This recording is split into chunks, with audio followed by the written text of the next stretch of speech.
Extensive reading అనగా విస్తారంగా చదవడం. Short number 12.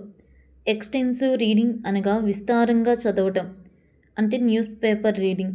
ఇంటెన్సివ్ రీడింగ్ అనగా క్షుణ్ణంగా చదవటం, ఎవ్రీ పాయింట్ని డీటెయిల్గా చదవటము ఇంటెన్సివ్ రీడింగు. ఇక్కడ విజయనగర సామ్రాజ్యం గురించి. విజయనగర సామ్రాజ్యం యొక్క రాజధాని హంపి.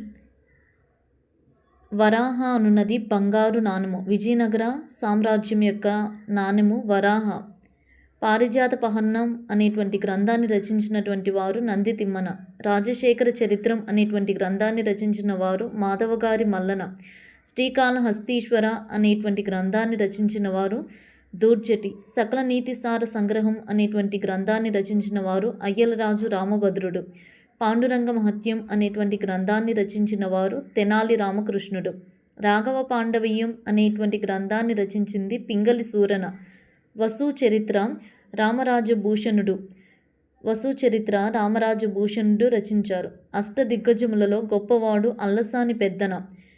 ఆంధ్ర కవితా పితామహుడిగా పేరుగాంచిన వారు అల్లసాని పెద్దన. మను చరిత్ర హరికథ సారము అల్లసాని పెద్దన యొక్క రచనలు మను చరిత్ర హరికథా సారము. శ్రీకృష్ణదేవరాయలు సమకాలీన మంత్రి తిమ్మరసు. శ్రీకృష్ణదేవరాయలు తులువ వంశానికి చెందినటువంటి వారు. 1509 నుండి 1529 వరకు శ్రీకృష్ణదేవరాయలు కాలము. కుమార కంపన భార్య గంగాదేవి మధురా విజయం అనేటువంటి రచనను చేశారు. విద్యారణ్య స్వామి సంగీత సరస్వం అనేటువంటి రచనను చేశారు.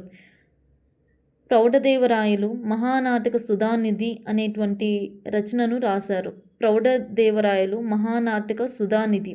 కాకతీయుల నృత్య రూపం పేరిణీ నాట్యం యుద్ధ సమయంలో ప్రదర్శించబడేటువంటి వారు నటరాజ రామకృష్ణ. ఈ పేరిణీ నాట్యంలో ప్రదర్శించడానికి ఉండేటువంటి వారు. 1565 తల్లికోట యుద్ధం జరిగింది. విజయనగర దేవరాయల యొక్క స్తంభాల మీద గుర్రం బొమ్మలు ఎక్కువగా ఉండేటువంటి వారు. ఈ విజయనగర సామ్రాజ్యము రెడ్డి రాజ్యము కూడా సమకాలీన రాజ్యము. అద్దంకి రాజధాని. రెడ్డి రాజ్యం యొక్క రాజధాని అద్దంకి.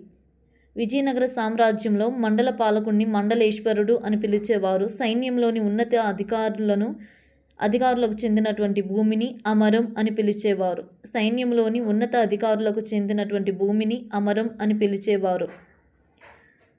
వరాహ అనున్నది విజయనగర సామ్రాజ్యం యొక్క బంగారు నాణెము.